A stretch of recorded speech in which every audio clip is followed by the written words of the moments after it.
is Danny Carson. I'm with Oklahoma Live TV, and you're watching Oklahoma's update series about all the live music you can find in the state, called #Starting Somewhere. Brought to you by our sponsor, JJ's Alley Bricktown Pub.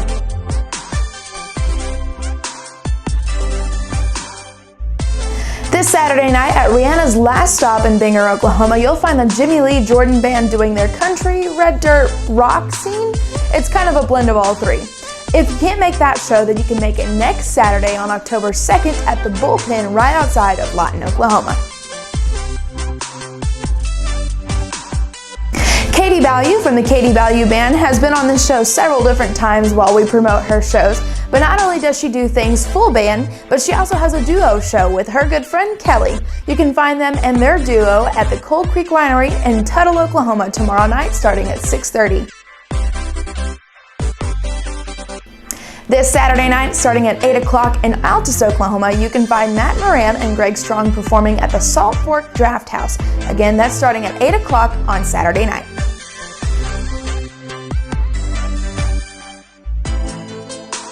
Another very good friend of mine named Richard Cliff Jr. is performing in Rush Springs, Oklahoma tomorrow night at the Broken Wheel Bar.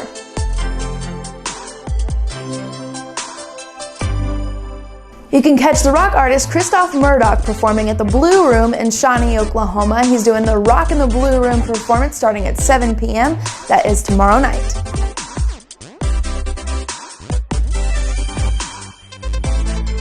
You can catch another female performer named Amanda Howell performing on October 2nd at the Red Rock Canyon Adventure Park for the Cannabeats.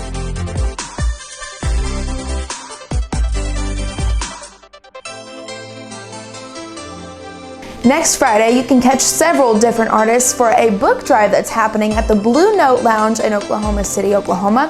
They're performing part of the Next Up live music series, and you can catch them from 8 p.m. till 12 o'clock that morning. This week's Artist Spotlight feature interview is proof that it's a very small world out there. Him and I knew all the same people, but we just now met each other for the interview. Here's our interview with Maddy B. Got my first guitar, kind of self-taught myself from that early age. Didn't really, I had friends that played, so they would show me little chord shapes, stuff like that, and I kept that. I don't know, I just memorized where to place my fingers at on the fretboard. And long story short, fast forward to age 24, I had my first guitar lesson. So all this time I've been making shapes, I've been making, and not knowing what I was doing. And then when I find my first guitar lesson, my teacher looked at me, he's like, "You're pretty solid." He was like, "Want me to show you what you're doing?" He gave me a piece of paper. He said, "Do you see those shapes?"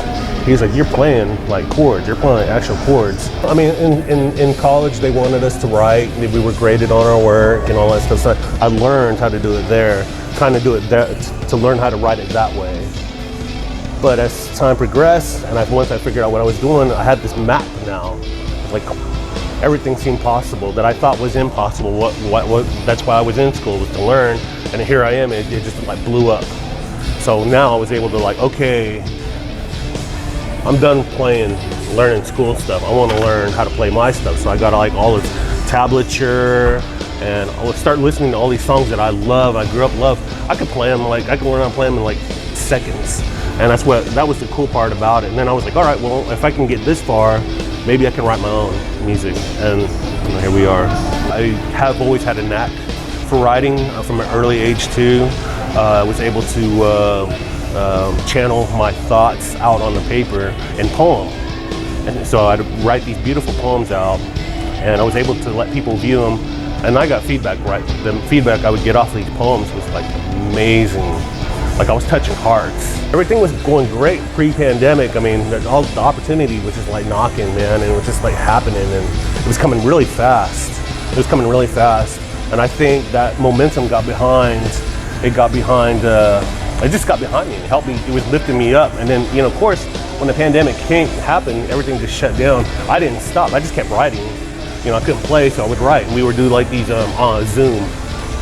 Zoom, I don't know, not recital, but like a jam.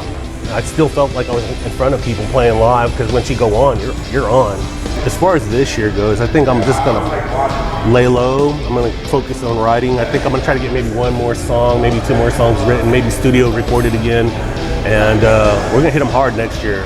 So the plan for next year is we're gonna try to hit everything we can, festivals, whatever, and just get out there and give it an honest to God shot, because we made it this far, and you know, I think we can do this. I mean, we made a lot happen out of nothing, out of just believing in ourselves, and I think that that's what we're just gonna have to lean on and just give it a shot.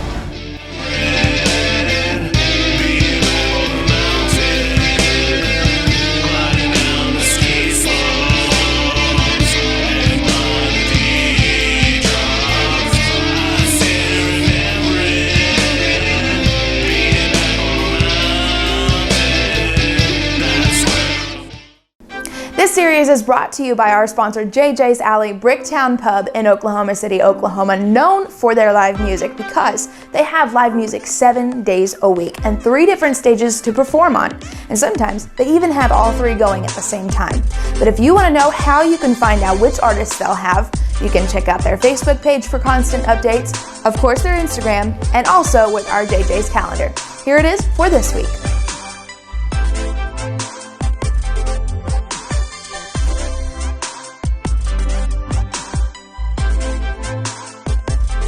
Thank you so much for watching this episode. I really hope you've been enjoying this series as much as I've been enjoying making it.